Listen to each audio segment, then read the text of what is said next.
Russian forces recently launched a military campaign in Ukraine, specifically targeting a critical logistics center of the Ukrainian army. This extensive operation spanned across 112 different locations, targeting Ukrainian military personnel and their equipment. The decision to initiate this campaign was prompted by a T attack. You understand what a T attack is because YouTube does not allow us to actually say the T word. Anyway, so this T attack was in Sevastopol, which tragically resulted in civilian casualties. In response, Moscow adhered to ethical guidelines by refraining from targeting civilians. Unlike Ukraine, which has been accused of perpetrating T attacks on innocent civilians during an ongoing conflict. This distinction underscores Russia's approach to military engagements in the region while also highlighting the capacity of Russian military campaigns. Welcome to TFI Global, the antidote to mass delusion. Russian military operations in Ukraine were extensive and targeted strategic areas, focusing on disrupting key logistical centers responsible for managing Western supplied armaments, including missiles. These operations, spanning across 112 different locations, utilized a diverse array of military assets such as operational aircraft, unmanned aerial vehicles, missile troops, and artillery. The primary objective has been to inflict heavy losses on Ukrainian forces while still avoiding civilian casualties, adhering to ethical considerations in warfare. In the initial phases of the campaign, Russian forces launched coordinated strikes against Ukrainian manpower and military equipment. The logistics center in Ukraine, crucial for accumulating and redistributing armaments, became a prime target, resulting in significant operational setbacks for the Ukrainian military. These strikes were part of a broader strategy to degrade Ukraine's defensive capabilities and secure strategic advantages across various fronts.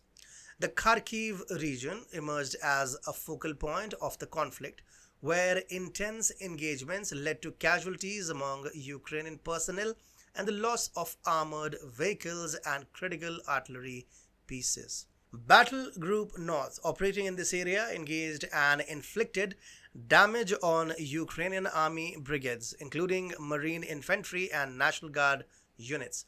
The effectiveness of Russian operations was evident as they gained tactical advantages and disrupted Ukrainian defensive positions. Further west in Luhansk and Donetsk, Battle Group West secured advantageous positions and inflicted casualties on Ukrainian mechanized brigades. Operations near specific settlements resulted in the destruction of infantry fighting vehicles and artillery systems, further diminishing Ukraine's military capabilities in the region. Meanwhile, Battle Group South improved its frontline positions near Donetsk, causing substantial losses to Ukrainian air mobile and air assault brigades, thereby solidifying Russian control over key strategic areas. The Donetsk People's Republic also witnessed significant combat activities, with Russian forces engaging Ukrainian units in and around settlements. These engagements resulted in notable losses for Ukrainian forces, including the destruction of armored combat vehicles and artillery pieces.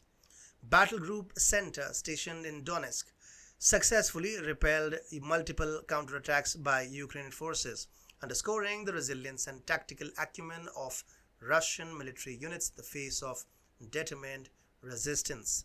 In the eastern theater of operations near Donetsk, Battle Group East gained superior tactical positions and inflicted damage on Ukrainian territorial defense and National Guard brigades.